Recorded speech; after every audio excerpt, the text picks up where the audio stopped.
Continuing now with Fox News analyst Newt Gingrich. As we've been reporting, a number of American newspapers are flat out not telling the truth in their editions. Yesterday, the New York Times told its readers a profile about women in the military contained false material. This woman lied about her experiences in Iraq. We'll have a full report tomorrow. Now, this comes on the heels of a botched New York Times story about abortion in El Salvador and a bogus report about a baby damaged by a federal immigration raid in Massachusetts. It's not just the New York Times, but bad things are happening in the media all over the USA. The question is, how will it influence the upcoming elections? And I think it's going to have a big factor because I think the media, the left-wing media, which is about 80% of it now, has come to the conclusion the Bush administration is so bad for the country that we're going to do everything we can to get the people, the Democrats in there that we think is going to put the country back on the right direction. And that includes running bogus stories, assassinating people we don't like. And I think there's no rules anymore, no rules at all. Well, I think, first of all, you're right that there's going to be an all-out bias in the next 2 years, and that any conservative or any Republican who's thinking about surviving the next 18 months had better start with the assumption you're going to have to survive despite the bias. You're not going to be able to change that bias. The danger the news media runs, though, is a little bit of the Dan Rather effect, that if people conclude they do not trust the media in the age of the Internet, first of all, it's going to substantially increase turning to places like Fox and turning to radio and turning to the Internet and having people say, I want to find out what really is happening because I don't trust the sources.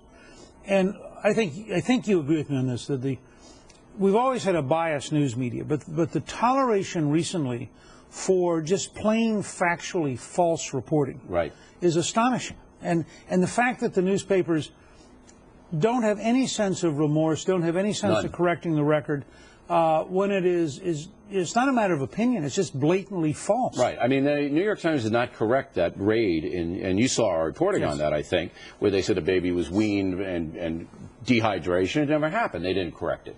But I think it's further than that. I think that there is an activist left that runs some of these papers that says, we're going to assassinate Newt Gingrich.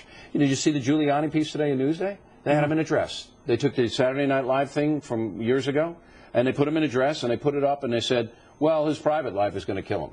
This is Newsday. I mean, obviously a hit piece on him. And they have no remorse, as you said, none. We're going to be blatantly partisan, like the British press. The British press, the British press said, look, we're the Guardian, we want socialists, we're going to do everything we can. That's what the New York Times is now. They're not any kind of barometer of objectivity at all. None.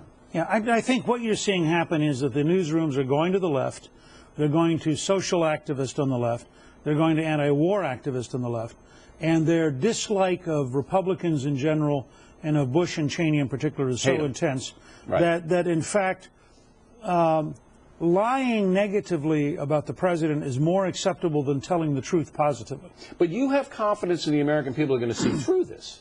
Well, look, I think it gives the Democrats 5 percentage points, all of this negative media. I think it gives them 5 to 7. I think against an inarticulate opponent, it gives them 5 percentage points. But I'm going to confess I'm a naive idealist. I believe the American people are smarter than the news media. And I think if you go back and look at what happened last summer, or in the summer of 2004, when the National Guard story came out, and CBS ran with it. Yeah. You were deep into this. I mean, I remember the coverage. And there's this one guy who is a fanatic student of font, which I find to be a fairly narrow topic. And he looked at it and he said, that can't be true. That typeface was not invented until 6 years after that. Right. That's what I did with the immigration rate. You know. Okay. I mean, I think it is, but NBC News is falling in the ratings because of their tilt to the left. So I think you're right, but it's going to be very Here's my prediction. Somebody presently is going to invent a new kind of accuracy in media. Right. And you're going to routinely say, okay, the Times said this morning. Let's see by 11 o'clock today what the truth was. I hope they do on the Internet. Mr. Gingrich, as always, thank you very much. Plenty more ahead as the factor moves along this evening.